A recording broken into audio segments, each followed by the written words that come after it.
Welcome to the ANEW Insight Podcast, empowering and inspiring your journey to optimal health. Hosted by Dr. Supatra Tovar, clinical psychologist, registered dietitian, fitness expert, and author of Deprogrammed Diet Culture. Rethink your relationship with food, heal your mind, and live a diet-free life. I follow my guests' journey to optimal health, providing you with the keys to unlock your own wellness path. Tune in and evolve with us. Hi, and welcome, everyone. I am really honored and super excited to have psychotherapist, bestselling author, and mental strength expert Amy Morin with us today. Hi, Amy. Hello. Thanks so much for having me on your show. It's great to see you. I'm really excited to have you on my show. I was lucky enough to be on Amy's, and now we are pod swapping to talk about her new book. And I am so excited to talk about it and really kind of delve into all things Amy. Before we do, I'm going to read a little bit about Amy, and then we're going to get right into the questions. Amy Morin is a psychotherapist, keynote speaker, and the internationally best-selling author of the 13 Things Mentally Strong People Don't Do series. Her books on mental strength have sold over 1 million copies worldwide and have been translated into 45 languages. She's also the host of the Mentally Stronger podcast, which I just mentioned, where she shares practical science-based strategies for resilience, emotional wellness, and personal growth. Amy's journey into mental strength began through profound personal loss, including the death of her mother, husband, and father-in-law. Those experiences ultimately inspired her viral TEDx talk, The Secret of Becoming Mentally Strong, one of the most viewed TEDx talks of all time, and shaped her mission to help people build resilience without losing compassion for themselves along the way.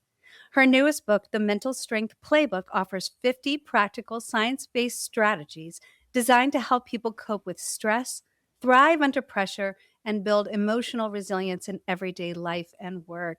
I'm really honored to have you here, Amy. Oh, thank you. I appreciate it. Yay. So let's just talk about your work and how it was shaped. It was shaped by some pretty profound personal tragedy, including losing your mother and your husband and your father-in-law at a pretty young age. Tell me how those experiences changed your understanding of resilience and emotional healing. I was a therapist, and it was about a year into my career as a therapist that I lost my mom suddenly. She'd had a brain aneurysm. And it was in that moment when I was dealing with my grief that I thought, oh, a lot of these things I learned in graduate school about dealing with pain kind of fall short. And I was horrified to think all of these tools and strategies I was using, they felt like they were a bit superficial, or they weren't actually helpful, or something I could put into practice in those moments. And one of the things I had been taught is like, you have to build on people's strengths, tell them what they're doing well, and tell them to keep doing that. And that sounds really good. But I also realized if I was going to go see a physical trainer and they said, yeah, run on the treadmill, great, I'll do that. But what if they didn't tell me that like the jelly donuts I was eating on the way to the gym was actually undoing a lot of the progress I was making? So it made me realize sometimes it's just about getting rid of a bad habit or two that helps you to grow stronger. And as a therapist, I had the opportunity to have like a revolving door of case studies, people in my office all day, every day. And I was really studying people and trying to learn like what makes people tick and what's making some people go through these tough times and they come out on the other side feeling like they're stronger. And again, it was often about what they didn't do, people who didn't have certain bad habits. And I was glad I started studying that. It was 3 years to the day after my mom died that my 26-year-old husband died of a heart attack, which I didn't even know you could have a heart attack at 26. But I find myself a widow. I don't have my mom. And I also had to go back to work fairly soon after because I was the only breadwinner. I'm thinking about, how do you go to work? How do you manage to be professional when your entire personal life has just been flipped upside down? And all of the things that I've studied and learned, I guess I put into practice, and I put into a letter. My father-in-law had been diagnosed with terminal cancer, and we knew that he was going to pass away. And unlike when I had lost my mom and my husband, this one, I knew it was coming. It wasn't sudden and unexpected. And I thought, I can't. I just spent all of these years grieving. I can't go through one more loss. And that was when I wrote a letter to myself about what mentally strong people don't do. And when I was done, I had 13 things on the list. I read it to myself and it was helpful. So I thought, maybe it'll help somebody else. So I published it on the internet. I got paid $15 for the article, but 50 million people read it. And it was Wow. clear that like a lot of people really wanted to know, how do you build mental strength? So it's been 10 years now, and I've written 7 books on the subject of mental strength, and I'll keep talking about it as long as people keep asking questions. Wow. So a lot of observation from your clients, and then really delving into what habits I think support you the best. If you could whittle it down to maybe one out of that 13 to start with, what was the one do you think that helped you the most? The first thing on the list was don't waste time feeling sorry for yourself. And yes, I was in a painful place in my life, and it was important to let myself feel sad and to go through that emotional pain, but I didn't need to exaggerate how awful my life was gonna be or to underestimate my ability to cope with it. And I was going to fall prey to that trap. Like, I could feel it coming on as I'm thinking, "This isn't fair. Why would I lose somebody else in my life? I have plenty of other people in my life who haven't lost anyone in the past decade. Why do I have to keep losing people?" And it was that way of thinking that I know would have kept me stuck. I'd probably still be in that headspace of trying to figure out what's fair in life and who is more deserving and who isn't and why bad things happen and all of those questions and thinking my life is just doomed.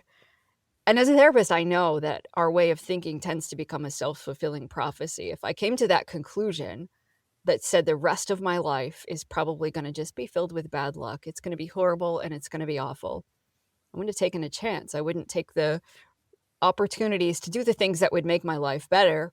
And the longer I sat on the couch thinking about how bad my life was, the longer I would have stayed in that pit. So that's why that was number 1 on my list, because in that moment, it just felt like, oh, I deserve to throw myself an eternal pity party and to not just get up and get moving, but at the same time, allowing myself to be sad and allowing myself to go through the pain. I think sometimes we use self-pity as a way to distract ourselves from the immediate pain. It's a way to say, "It's not my fault. It's, the universe is punishing me." And then I can be, like, angry at the world, or I can be, angry at myself, and I don't really have to just deal with the grief that was right there in front of me. Oh, yes. And I will have to say, after reading your book and just learning more about you, we have so much in common. A lot of what we teach and what we do in our counseling offices are the same. Yeah. And also, my mother did have a brain aneurysm Is that herself. right? Yes, but she survived. Mm. I will say that it profoundly changed the way that I looked at life and the world, though, and really helped me prioritize what was important to me and helped me hone my mission. So I do think that out of some of the greatest tragedies can come some of the greatest inspiration, and the greatest purpose to do the work that we're doing. And so, yes, loss is horrible and we can sit in it or we can try to learn from it. And I think that doing that helps us to shift our mindset. And that's what I think you and I do a lot with our clients. So tell me about your pathway. You then, published this article, it went viral, and then you did a viral TEDx talk and then started to create some books. Tell me about that pathway. How did you go from grief to becoming one of the leading voices on mental strength in the world? Well, when that article went viral, so 50 million people in that neighborhood read it. It was on Forbes, Business Insider, and I just kept going. And so, of course, my phone is ringing off the hook. Like CNN in Mexico called, and MTV in Finland, and all of these people around the world. And the article didn't have any context. It was basically just the list. And people knew I was a therapist. So they thought, this is amazing. You've mastered all of these things. And one of the people that called me was a literary agent. She said, you should write a book. Well, I didn't even know what a literary agent was. And I didn't respond to her right away because my inbox was overcrowded, to say the least. And luckily, she followed up with me. And by then, I was going to New York to do an interview with Forbes where they asked me, how did you learn these things? I didn't tell my story. I just said, well, I'm a therapist and I know these things. Because as a therapist, I listened to people's stories. I certainly didn't think I was gonna share mine, not in a public way.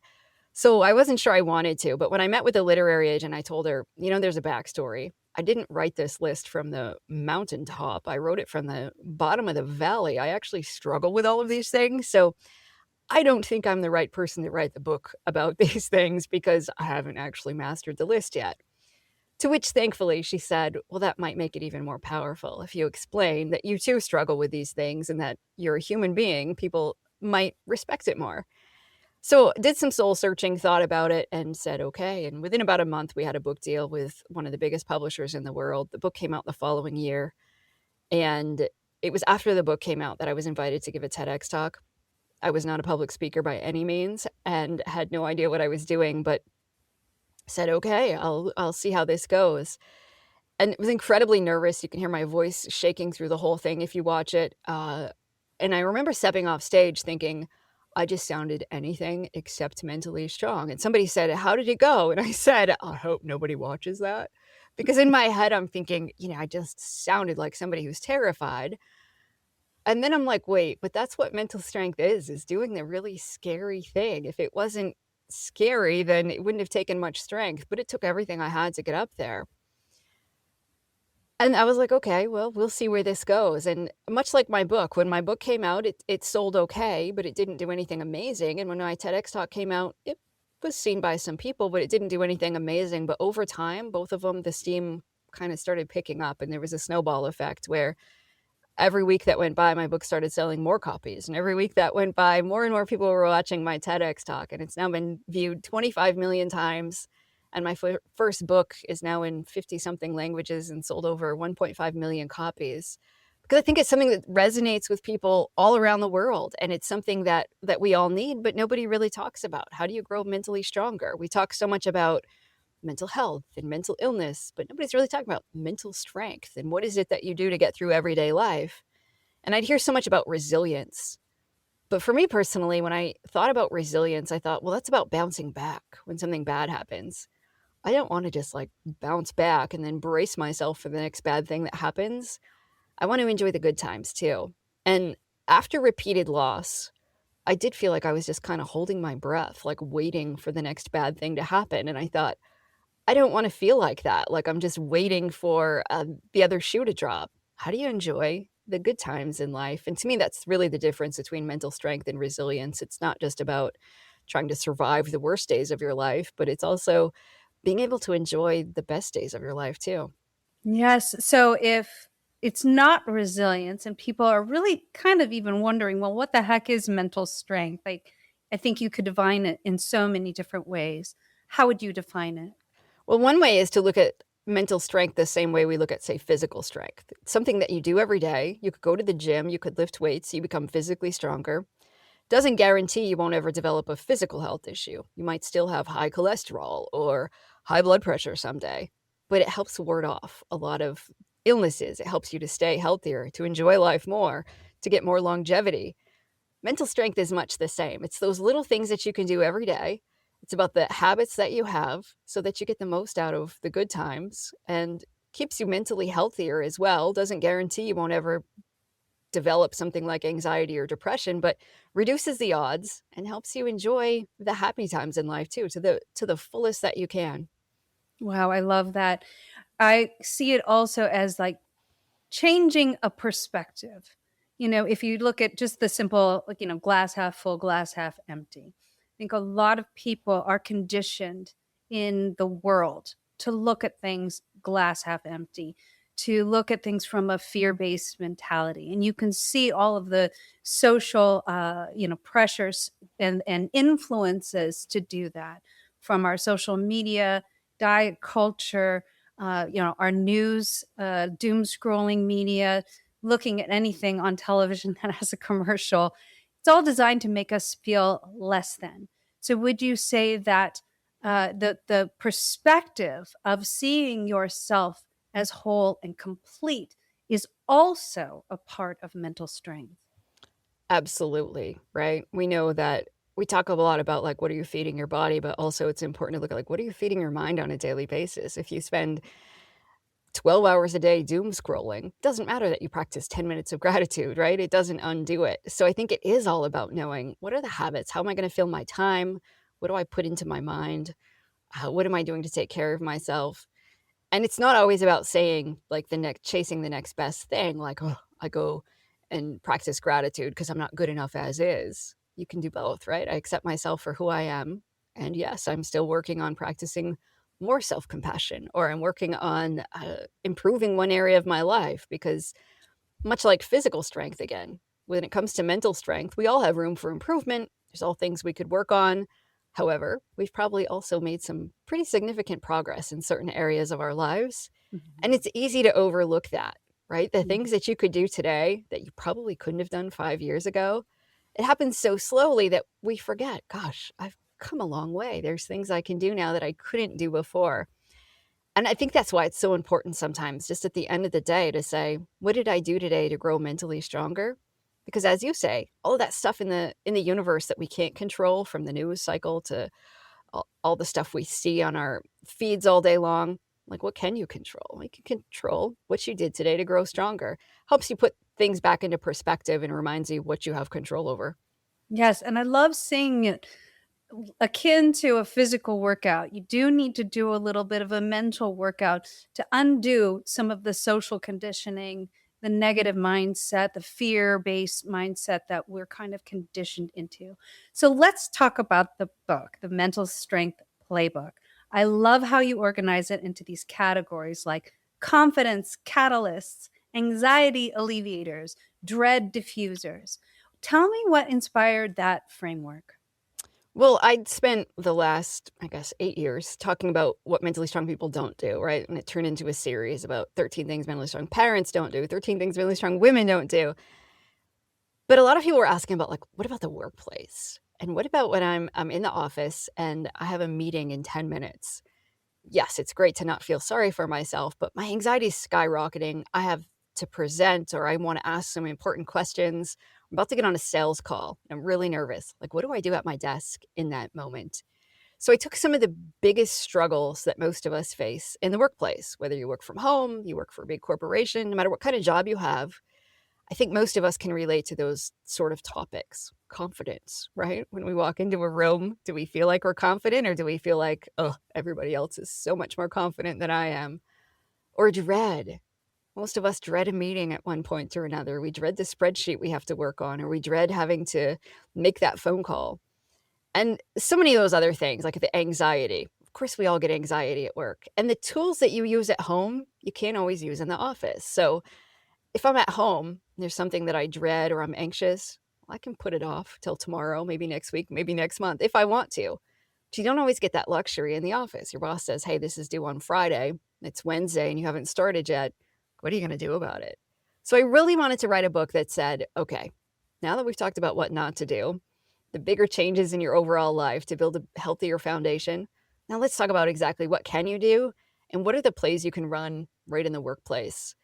And I wanted to offer enough variety so that people felt like, okay, this one works for me in my situation. Because I don't know your boss. I don't know exactly what you do for work. But if you have a menu of these little strategies that are all backed by science, so that when you lack confidence or when you're really dreading something and therefore you're procrastinating, which play do you want to run? Just like a coach in a game, knowing, all right, I have a couple of tricks up my sleeve. Let's try this one. And then once you practice them for a while, you figure out, oh, the confidence catalyst that works for me when I'm about to give a presentation, maybe it's to channel your alter ego.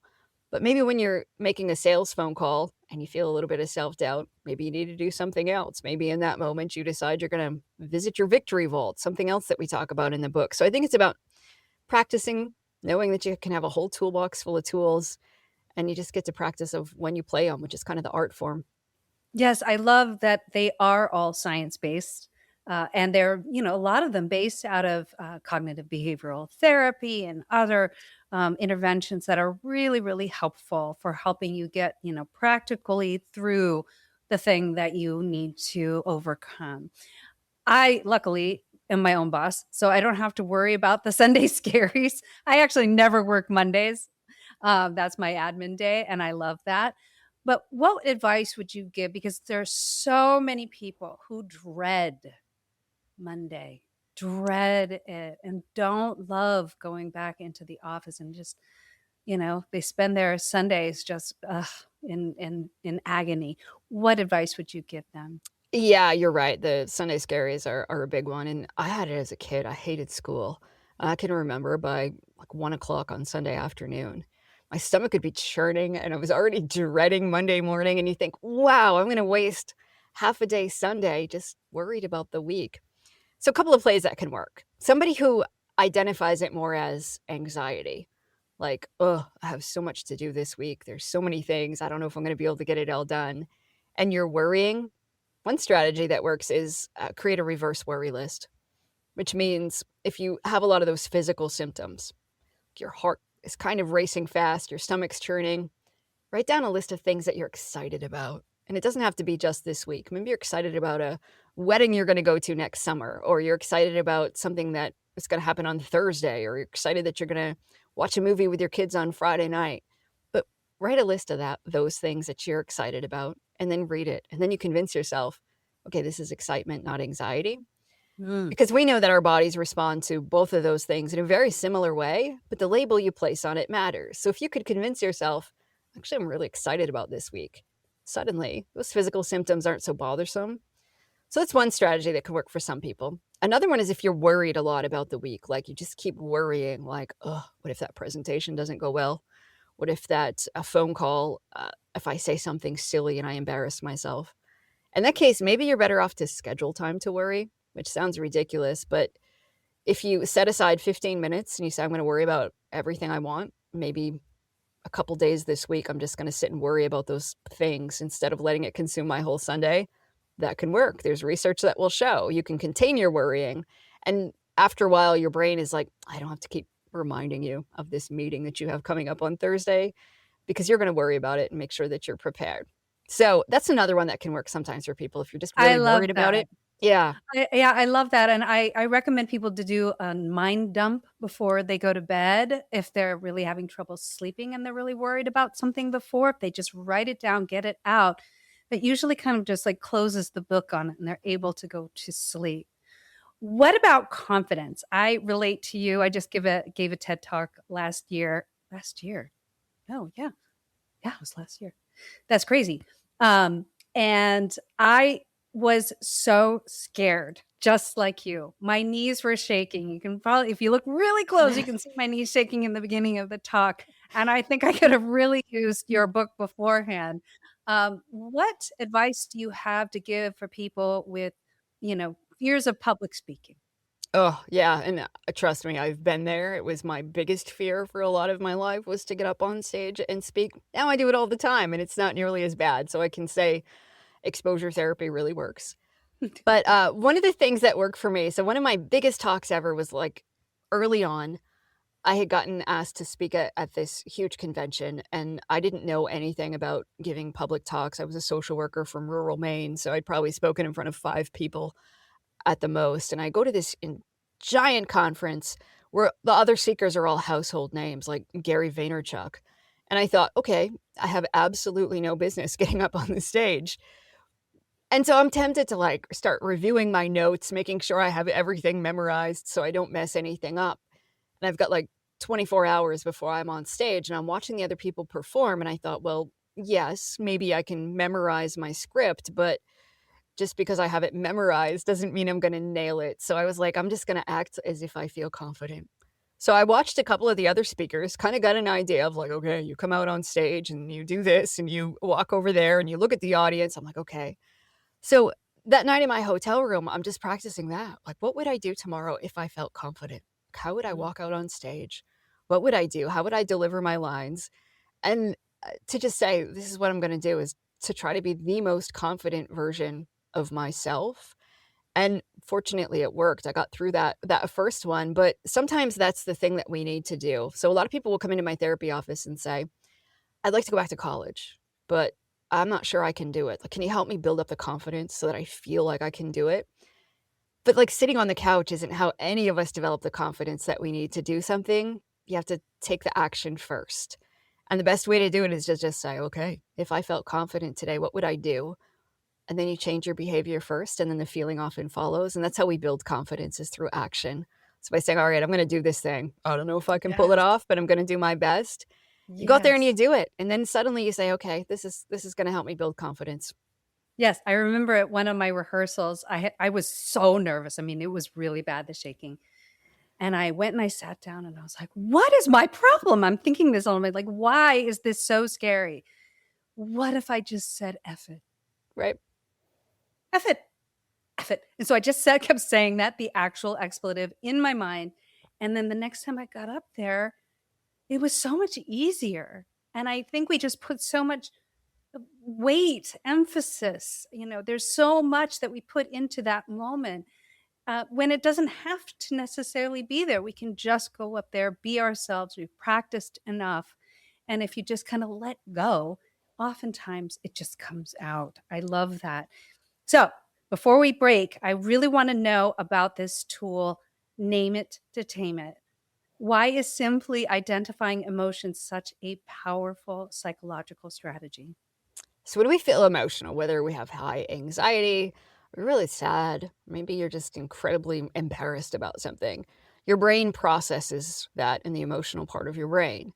When you put a label to it and you just say, okay, I feel anxiety right now, or I feel embarrassed, it switches over to more of the logical processing part of your brain, and suddenly you start to make more sense of it. And research will show that just naming it reduces the emotional intensity of an uncomfortable feeling. So if I can say, oh, all right, I'm feeling kind of anxious today, my anxiety goes down a little bit because suddenly I'm helping my brain and my body make sense of what's going on. Another part of my brain starts to process it. But when we don't do that, sometimes we then start to remember all the other times that we felt that emotion. So I'm embarrassed because I've just stumbled on stage. Suddenly I'm up there thinking about, remember the third grade spelling bee when you spelled the word wrong and you were embarrassed? Like all of a sudden, it's like a file cabinet of all of these other times you felt that emotion can come flooding to you. But if you just name it, all right, this is embarrassment, moves to the other side of your brain, then you can usually move on and you start to feel a little bit better. Oh, I love that. And I think, when you are in that anxious state, obviously you're in your sympathetic nervous system, you're in that fight or flight, you're in your limbic system, in your amygdala. And when you actually take it to your prefrontal cortex and you start to just analyze it objectively, you naturally kind of flow into your parasympathetic nervous system. And that's where I think a lot of our really profound objective thinking can really come online. And you can help to process all of that anxiety into a place that isn't as activated. I think that is so powerful. Well, I have 80,000 more questions for you, and we don't have time in this half. I can't believe it. But will you join me for the second half of this podcast? I would love to. Yay. All right. So thank you, everyone, for joining us. Stay tuned for the second half of this amazing conversation with Amy Morin as we continue exploring mental strength, emotional resilience, burnout, grief, and practical tools for navigating life's most difficult moments. Thanks for tuning into the ANEW Insight Podcast. Please remember, the contents shared on this podcast is for entertainment purposes only and does not constitute medical advice. You can find us anywhere podcasts are streaming, on YouTube at my.anew.insight and at anew-insight.com under the ANEW Insight Podcast tab. And follow us on our socials at my.anew.insight on Facebook, Instagram, TikTok, and Threads for more updates. Tune in next time and evolve with us.